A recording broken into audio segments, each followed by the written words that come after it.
ঘুমাচ্ছে। স্যার তো আজকে অফিস নাই। স্যার অফিসে যাব না। কয়টা বাজে? অফিসে যাব না তুমি? কটা বাজে? বাহ, স্যার তো জানেই না কয়টা বাজে। স্যারকে এখন টাইমও বলে দিতে হবে। জি স্যার, 10টা বাজে অফিসে যাও। তাকায় আছে, হ্যাঁ করে তাকায় আছে। হ্যাঁ করে তাকায় কি দেখো?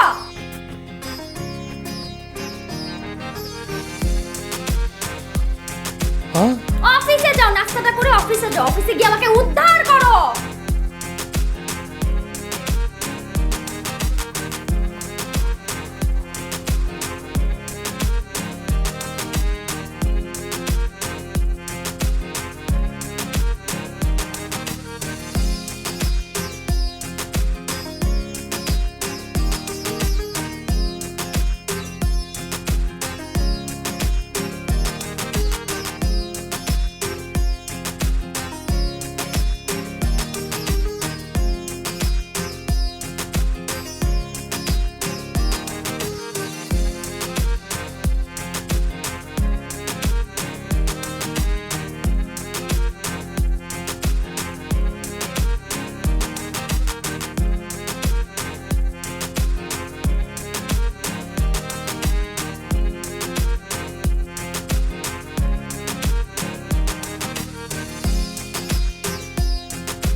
গোলাম ভাই আছেন কেমন?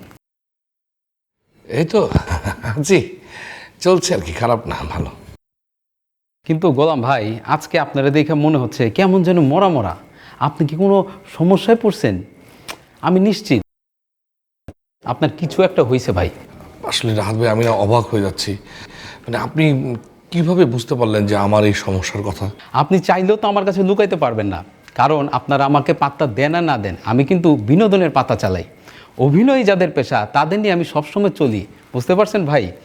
আরে ভাই কোনো টেনশন নেন না, সব টেনশন আপনার ওই ছোটো ভাইয়ের উপরে ছেড়ে দেন না। কত সেলিব্রিটি নায়ক নায়িকা এদের সংসার বাঁচায় দিল এই রাহাত সাহেব, আর আপনি তো সাহিত্য সম্পাদক। আসলে আসলে আপনি পারবেন, আমি খুবই দিশাহারা অবস্থার মধ্যে আছি। আরে ভাই কোনো টেনশন নেন না, সব টেনশন আপনার ওই ছোটো ভাইয়ের উপরে ছেড়ে দেন না। আর অফিস শেষে চলেন, দুই ভাই একসাথে কোথাও গিয়ে বসা এই ব্যাপারে আলাপ আলোচনা করি। একদম একদম ঠিক কথা বলছেন। এইসব আলোচনা আসলে অফিসে না করাই ভালো। মানে আমি যে আপনার সঙ্গে এই ব্যাপারে আলোচনা করছি, এগুলো বাইরে যাব, এটা যেন অফিসের ব্যাপার না থাকে। আরে না না ভাই, আপনি এটা নিয়ে কোনো চিন্তাই করেন না, কেউ জানবে না, শুধু আমি আর আপনি।